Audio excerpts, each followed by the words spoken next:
Hello दोस्तों, नमस्कार। बहुत बहुत स्वागत है आपका अपने यूट्यूब चैनल हिंदी एकेडमी परिवार में। कैसे हैं आप सब? आशा करती हूँ अच्छे होंगे, स्वस्थ होंगे और मन लगा करके पढ़ाई कर रहे होंगे, अपने लक्ष्य के प्रति निरंतर आगे बढ़ते होंगे। तो दोस्तों, हम आप सबके लिए टीजीटी पीजीटी परीक्षा के लिए प्रैक्टिस प्रोवाइड करा रहे हैं, वो भी टॉपिक वाइज। तो आज का सेशन जो है हमारा भारतीय काव्य शास्त्र पे है, जिसके अंतर्गत हम काव्य के हेतु, काव्य के प्रयोजन पढ़ने वाले हैं। इसके पहले हमने काव्य का स्वरूप, काव्य के लक्षण देखे थे इसके पहले प्रैक्टिस में, ठीक है। तो सबसे पहले दोस्तों, हमें सपोर्ट करने के लिए, हमें स्नेह देने के लिए आप सबका बहुत बहुत धन्यवाद। और दोस्तों, जो भी भाई बहन हमारे चैनल पे पहली बार हैं, वे चैनल को सब्सक्राइब कर लें, बेल आइकन प्रेस कर लें, जिससे वीडियो की हर नोटिफिकेशन आप सबको मिल जाया करे। और वीडियो पसंद आए तो वीडियो को लाइक किया करिए और अपने दोस्तों में ज़्यादा से ज़्यादा शेयर किया करिए। तो चलिए, टाइम वेस्ट किए हुए क्लास को कंटिन्यू करते हैं। तो आज के सेशन का पहला क्वेश्चन है, काव्य हेतु के संबंध में यह परिभाषा किसकी है? तो देखिए, नैसर्गिक च प्रतिभा श्रुतम च बहुनिर्मलम अमंदश्चाभियोगो अस्याः कारण काव्य संपदा। एक बार फिर से सुनिए, नैसर्गिक च प्रतिभा श्रुतम च बहुनिर्मलम अमंदश्चाभियोगो अस्याः कारण काव्य संपदा। तो ये काव्य हेतु के संबंध में ये परिभाषा पूछा गया है और ये किसकी है? तो आपको बताना है, ये दंडी की है, ऑप्शन ए है, ऑप्शन बी ये वामन की है, ऑप्शन सी है ये भामह की है, ऑप्शन सी डी ये मम्मट का है। बताइए। तो दोस्तों, हमारे साथ जब भी आप सब पेपर सॉल्व करने बैठे तो कॉपी पेन लेके बैठे। जो भी क्वेश्चन हम मौखिक बताएं, अगर आपको आता है तो आपका रिवीजन हो जाएगा, और आपको जो नहीं आता है उसको आप अपने नोटबुक में नोट करते हुए चलिए। एग्ज़ाम समय में आपको तैयारी करने में आसानी होगी। तो चलिए, और कमेंट्स में आप अपने आंसर ज़रूर बताया करिए हमारे कितने सही हुए हैं, ठीक है। चलिए आंसर करिए। आप सब अपने अपने आंसर गेस कर लीजिए, फिर मैं बताऊं। दोस्तों, काव्य के लक्षण हो गया, काव्य का हेतु हो गया, काव्य का प्रयोजन, इनसे संबंधित परिभाषाएं परीक्षा में पूछी जाती हैं, तो आप उनको ध्यान रखिए।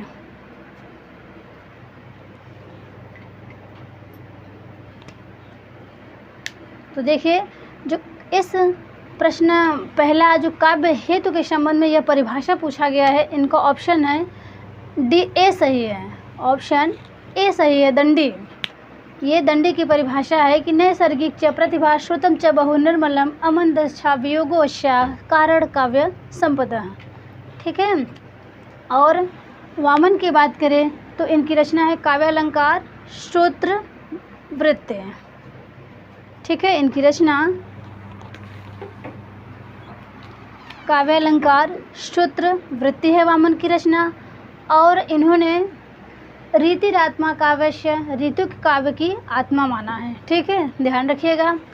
और सी है इनका शब्दार्थों सहितो काव्यम, भामह का है, और इनकी रचना जो है काव्यालंकार है, ये भी आप ध्यान दीजिएगा। और ये जो मम्मट हैं, इनके काव्य के लक्षण हैं तद दोषो शब्दार्थो सगुणावलंकृत है पुनः क्वापे। और ये जो इनकी रचना है काव्य प्रकाश मम्मट के, ध्यान रखिएगा। चलिए प्रश्न नंबर 2 देखते हैं।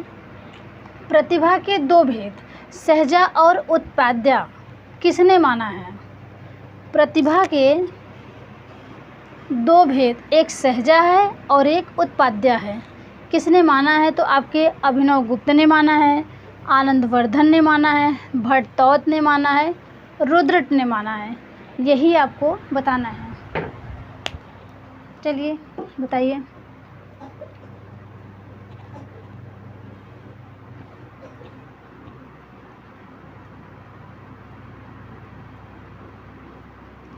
तो ये जो प्रतिभा के दो भेद हैं, सहजा जो है ये जन्मजात होती है प्रतिभा, ये ये नैसर्गिक होती है, नैसर्गिक प्राकृतिक। सहजा नैसर्गिक शक्ति होती है, प्रतिभा होती है। और जो ये उत्पाद्य है, ये व्युत्पत्तिक शक्ति होती है, व्युत्पत्ति प्रतिभा होती है। तो ये माना है डी ऑप्शन है रुद्रट जी ने, रुद्रट आचार्य ने प्रतिभा के दो भेद सहजा और उत्पाद्या दोनों माना है। और अभिनव गुप्त की बात करूं तो ये अभिनव गुप्त जो हैं इन्होंने आनंदवर्धन की रचना जो ध्वन्यालोक है, ध्वन्यालोक लोचन नाम से ध्वन्यालोक की टीका लिखी थी, ये भी आप ध्यान रखिएगा। और भट्टतौत की बात करें तो इन्होंने प्रतिभा को नौ नौन में सालनी प्रज्ञा कहा है। भट्टतौत जी ने प्रतिभा को नौ नौन में सालनी प्रज्ञा कहा है। ठीक है, ये आप ध्यान रखिएगा। और रुद्रट के जो काव्य के लक्षण हैं ननु शब्दार्थों काव्यम, ये भी आप सब ध्यान रखिएगा। चलिए फिर प्रश्न 3 देखते हैं। किस आचार्य ने भरत मुनि के नाट्यशास्त्र की टीका लिखी है? किस आचार्य ने भरत मुनि के नाट्यशास्त्र जो रचना है, जिसको नाटक का 5वां वेद माना जाता है, पंचम वेद, भरत मुनि ने 5वां वेद कहा है नाट्यशास्त्र को, तो उस पे किस नाम से टीका किस आचार्य ने लिखा है? तो आपके ऑप्शन हैं अभिनव गुप्त, क्षेमेंद्र, कुंतक, वामन। चलिए लगाइए अपने अपने आंसर।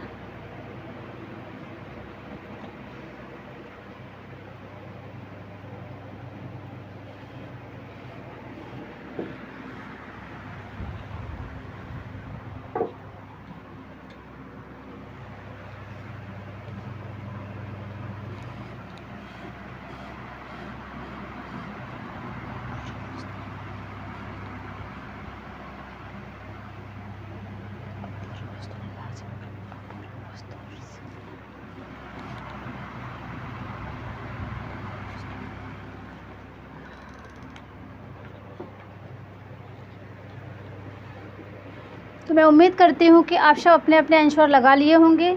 तो देखिए, किस आचार्य ने भरत मुनि के नाट्यशास्त्र की टीका लिखी है?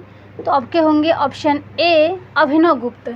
अभिनव गुप्त जी ने भरत मुनि के नाट्यशास्त्र की टीका अभिनव भारती नाम से लिखा है। ठीक है, अभिनव भारती नाम से लिखा, यहीं पे लिख लीजिए। इन्होंने नाट्यशास्त्र की टीका अभिनव भारती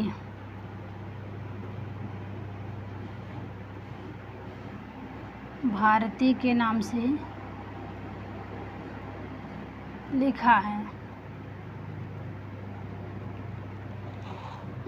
अभिनव गुप्त ने एक भरत मुनि की रचना पे लिखे हैं और एक आनंदवर्धन की रचना ध्वन्यालोक पे, ये भी नोट कर लीजिए।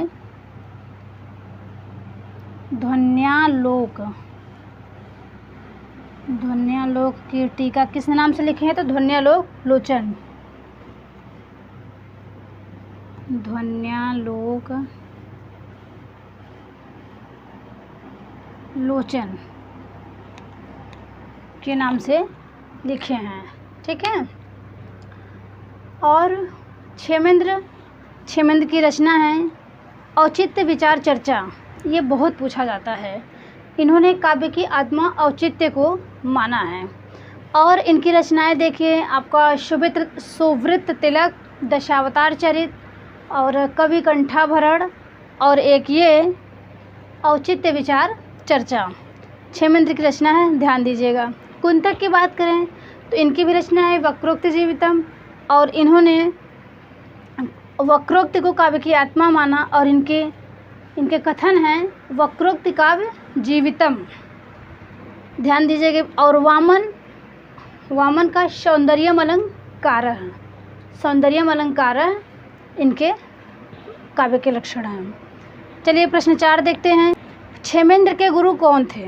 क्षेमेंद्र के गुरु कौन थे? अभिनव गुप्त, कुलपति मिश्र, जयदेव, भट्टतौत।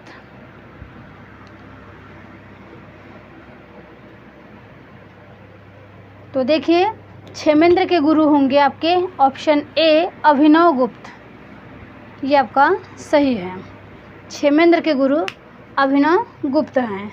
इन्होंने प्रतिभा को इस प्रकार परिभाषित किया है कि अपूर्व वस्तु निर्माण क्षमा प्रज्ञा। प्रतिभा को इन्होंने अपूर्व वस्तु निर्माण क्षमा प्रज्ञा कहा है।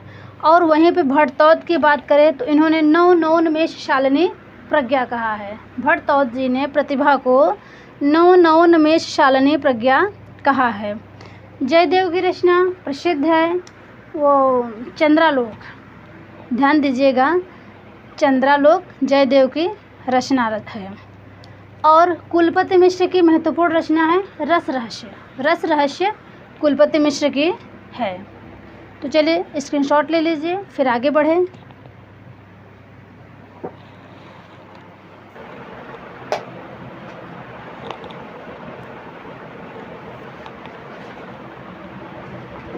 चलिए प्रश्न 5 देखते हैं। रीतिकालीन आचार्यों में सर्वप्रथम काव्य प्रयोजन पर विचार किसने किया? तो रीतिकालीन में कौन से आचार्य हैं जिन्होंने सर्वप्रथम काव्य प्रयोजन पर विचार प्रस्तुत किया था? बताइए। ऑप्शन ए है कुलपति मिश्र, ऑप्शन बी है उद्भट, ऑप्शन सी है धनंजय और ऑप्शन डी है कक्कोक।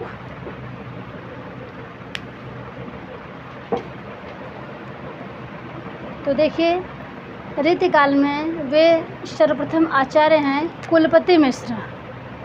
कुलपति मिश्र हैं जिन्होंने काव्य प्रयोजन पर विचार सबसे पहले किया था। ठीक है। और उद्भट की महत्वपूर्ण रचना है काव्य अलंकार सार संग्रह। नोट कर लीजिएगा, काव्यालंकार सार संग्रह, ये उद्भट की रचना है। उद्भट की रचना है। धनंजय की रचना है 10 रूपक। 10 रूपक रचना धनंजय की है। फिर और कक्कोक की है रति रहस्य। कक्कोक की रचना है रति रहस्य, ये भी नोट करिएगा। और इनकी है 10 रूपक।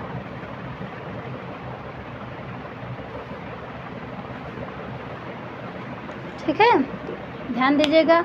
उद्भट की रचना है काव्य अलंकार सार संग्रह। चलिए प्रश्न 6 देखते हैं। अलंकार तिलक के लेखक हैं।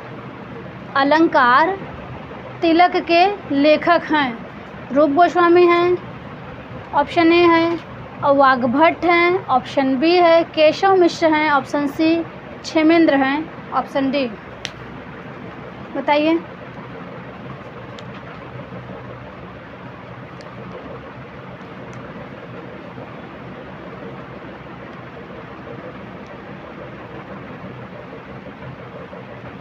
तो देखिए अलंकार तिलक की रचना अलंकार तिलक के लेखक वाग्भट ने किया था। अलंकार तिलक की रचना वाग्भट ने किया था। अब रूप गोस्वामी की बात करें तो रूप गोस्वामी ने कौन सी रचना लिखी है? तो उन्होंने लिखा है उज्ज्वल नीलमणि। रूप गोस्वामी ने उज्ज्वल नीलमणि रचना लिखा है। ये बहुत बार पूछा गया है, तो ये आप ध्यान रखिएगा।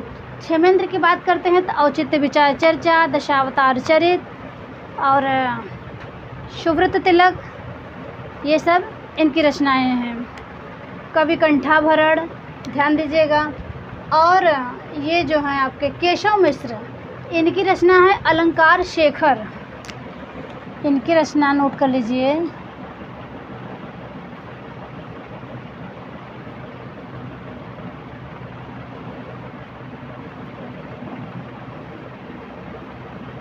ये रचना है केशव मिश्र की अलंकार शेखर। ठीक है। और रूप गोस्वामी की उज्ज्वल नीलमणि। ये आप सब ध्यान रखिए। चलिए प्रश्न 7 पे आते हैं। डॉक्टर नगेंद्र किसे काव्य का प्रयोजन मानते हैं? डॉक्टर नगेंद्र ने किसे काव्य का प्रयोजन माना है? आत्माभिव्यक्ति को, मानवतावादी को, उपयोगितावादी को, आत्मानुभूति को।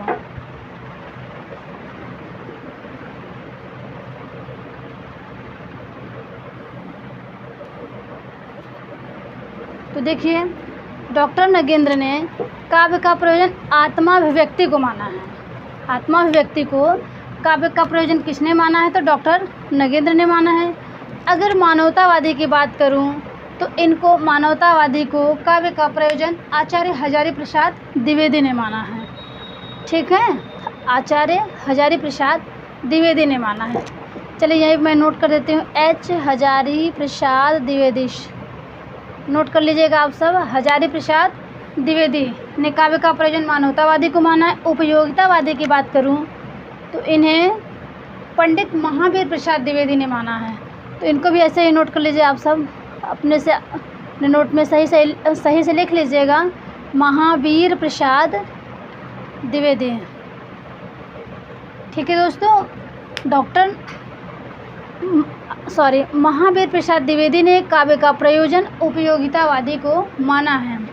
अब आत्मा अनुभूति की बात करते हैं तो आत्मा अनुभूति को नंद दुलारे वाजपेयी ने काव्य का प्रयोजन माना है। तो इनको अभी आप सब याद कर लीजिए, नंद दुलारे वाजपेयी।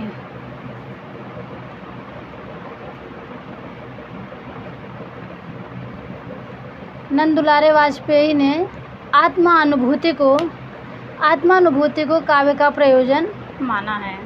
चलिए प्रश्न 8 देखते हैं। कविता का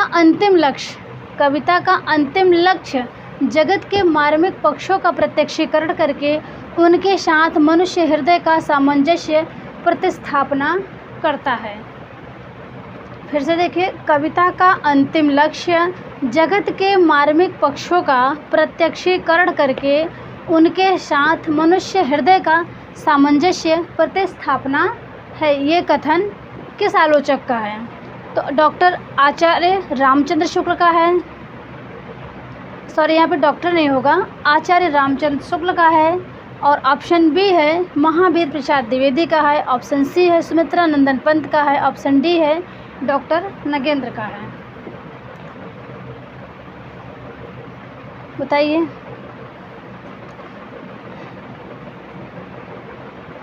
तो यहाँ पे ये जो परिभाषा है ये रामचंद्र शुक्ल का है। परीक्षा में रामचंद्र शुक्ल की से बहुत से परिभाषाएं पूछी जाती हैं। तो आप सब उनको अच्छे से पढ़ें, उनकी बुक्स को, और एक बच्चन सिंह की बुक हिंदी साहित्य का दूसरा इतिहास, इनसे भी बहुत से क्वेश्चन परीक्षा में उठाए जाते हैं। तो आप उनको भी पढ़ते रहिए। और देखिए, सुमित्रा नंदन पंत के कविता हमारे परिपूर्ण क्षणों की वाणी है, ये सुमित्रा नंदन पंत का है, बहुत इम्पोर्टेंट है। ठीक है, चलिए दोस्तों ये क्वेश्चन हमने इसके पहले हिंदी साहित्य का एक प्रैक्टिस कराया हुआ है, तो उसमें हमने ये प्रश्न करवाया था। वहाँ पे हमने श्यामल दास ने, प्रश्न सुनिए, कविराज श्यामल दास ने राशों के उत्पत्ति किससे मानी है? कविराज श्यामल दास ने राशों की उत्पत्ति किससे मानी है? रहस्य से, राजसूय से, रसायन से, राशक से। तो वहाँ पे हमने ये राजसूय कराया हुआ है, लेकिन इसका राइट आंसर रहस्य होगा, इसके लिए क्षमा कीजिएगा। तो यहाँ पे रहस्य होगा, आप सब अपना सही कर लीजिएगा। तो देखिए, कविराज श्यामल दास ने राशों की उत्पत्ति किससे मानी है? तो रहस्य से माना है। ठीक है, न कि राजसूय से। राजसूय से गारसत ताशी ने माना है, रसायन से रामचंद्र शुक्ल ने माना है, और राशक से हजारी प्रसाद द्विवेदी ने माना है। ठीक है, चलिए आगे बढ़ते हैं।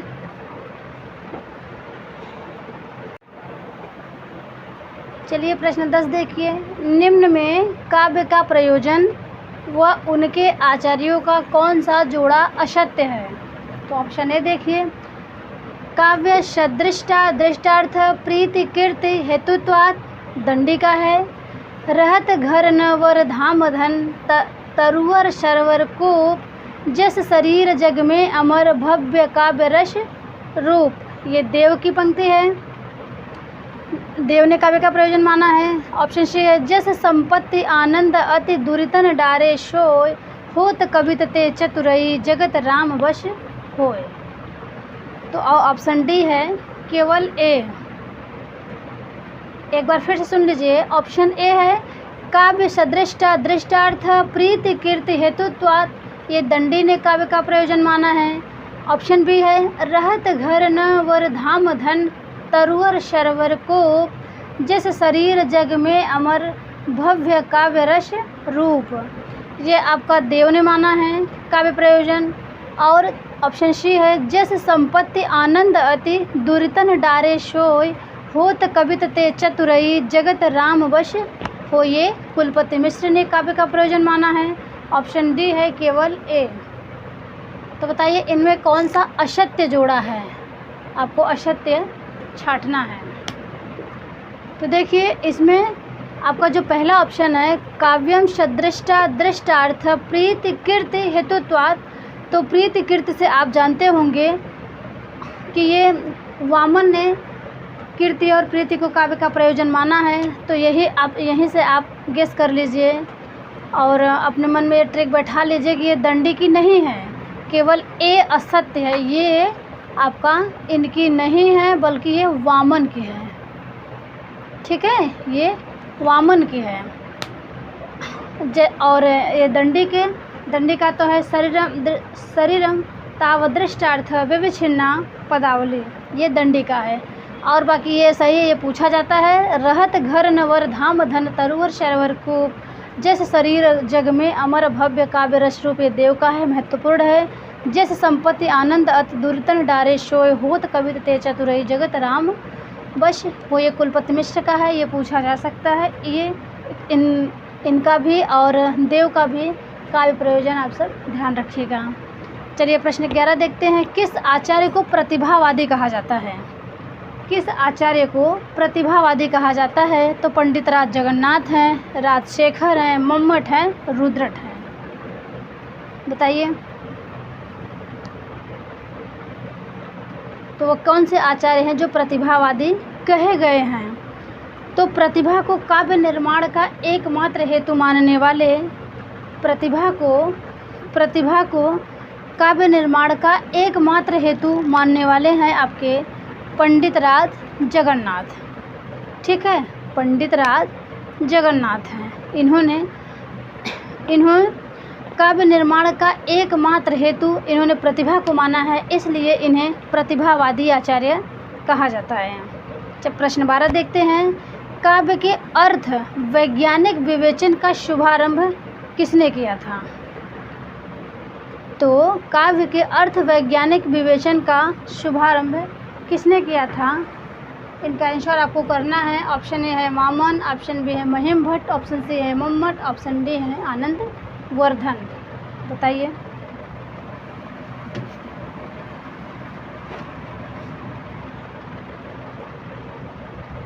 तो देखिए ये पूछा हुआ प्रश्न है, टीजीटी में भी पीजीटी में भी, आप सब ध्यान दीजिएगा। तो ये वामन का है। वामन ने काव्य के अर्थ वैज्ञानिक विवेचन का शुभारंभ किया था। और महिम भट्ट की रचना व्यक्ति विवेक है, ध्यान रखिएगा, व्यक्ति विवेक रचना महिम भट्ट का है। काव्य प्रकाश मम्मट का है, ध्वन्यालोक आनंद वर्धन का है। ठीक है, चलिए आगे बढ़ते हैं।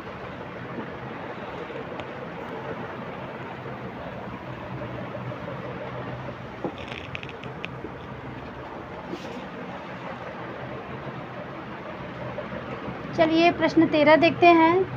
अवंतिका एवं मागधी रीति के उद्भावक आचार्य हैं।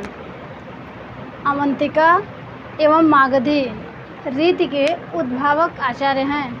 ऑप्शन ए है भोजराज, ऑप्शन बी है मम्मट, ऑप्शन सी है विश्वनाथ, ऑप्शन डी है पंडित राज जगन्नाथ। अपने अपने आंसर गेस कर लीजिए आप सब। तो देखिए अवंतिका एवं मागधी रीति के उद्भावक आचार्य आपके ए हैं भोजराज। ठीक है, भोजराज हैं। और इन मम्मट की रचना जान ही रहे हैं आप सब, काव्य प्रकाश। और जो इनका प्रसिद्ध चर्चित काव्य का लक्षण है तद्दोषो शब्दार्थो सगुणावलन कृते पुनः काव्य, ये बहुत पूछा जाता है, इसको आप सब ध्यान रखे रहिए। और विश्वनाथ का साहित्य दर्पण है, ये 14वीं शताब्दी के कवि हैं। और उसमें 10 अध्यायों में उन्होंने लिखा है और ये ऑप्शन डी है पंडित राज जगन्नाथ, जो इनकी रचना है रस गंगाधर। ये शाहजहाँ के समकालीन थे। इन्होंने अपनी रचना, पंडित राज जगन्नाथ जी ने अपनी रचना रस गंगाधर में शाहजहाँ की प्रशंसा की है। ठीक है। प्रश्न 14 देखिए, विशिष्ट पद रचना रीति। विशिष्ट पद रचना रीति का उल्लेख है। विशिष्ट पद रचना रीति किस ग्रंथ में लिखा गया है? तो काव्य अलंकार श्रुतवृत्ति में, श्रृंगार तिलक में, रस गंगाधर में, कुवलयानंद में।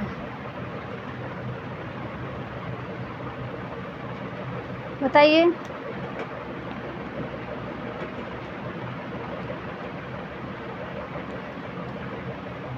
तो ये होगा विशिष्ट पद रचना रीति। विशिष्ट पद रचना रीति ये काव्य अलंकार श्रुतवृत्ति में है।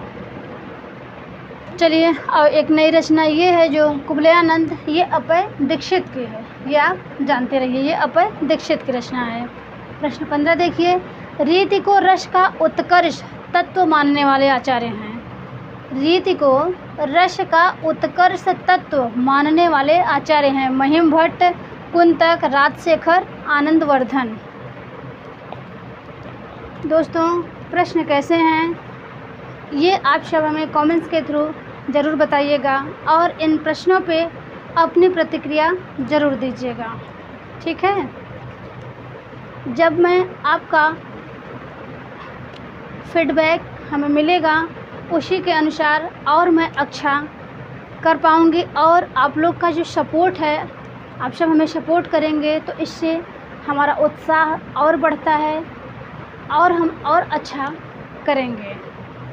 ठीक है दोस्तों, बिना आप सबके सपोर्ट के हम अच्छा नहीं कर पाएंगे।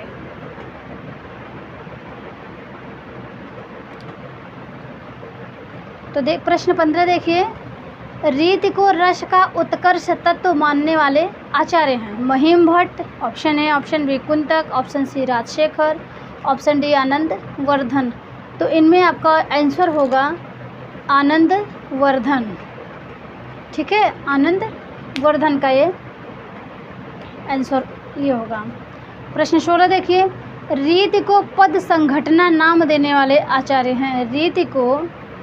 रीति को पद संघटना नाम देने वाले आचार्य हैं। आनंदवर्धन, विश्वनाथ, जगन्नाथ, रूप गोस्वामी।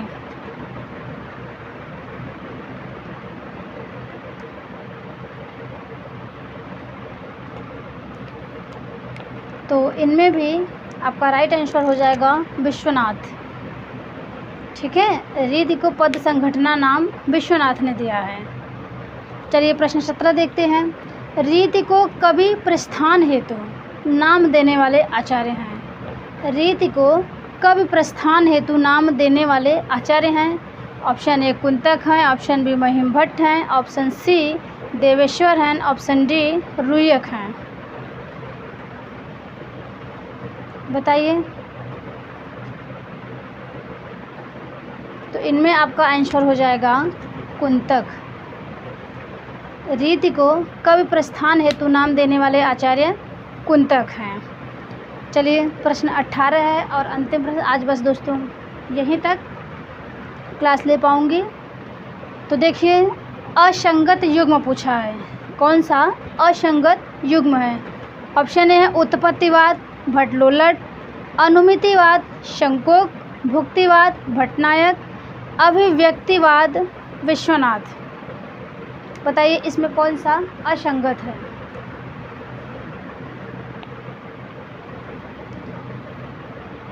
तो देखिए, उत्पत्तिवाद भट्टलोलट का ये सही है मत, अनुमितिवाद मत शंकुक का ये भी सही है, भुक्तिवाद भट्टनायक का ये भी सही है, अभिव्यक्तिवाद ये विश्वनाथ का नहीं है बल्कि अभिनवगुप्त का है।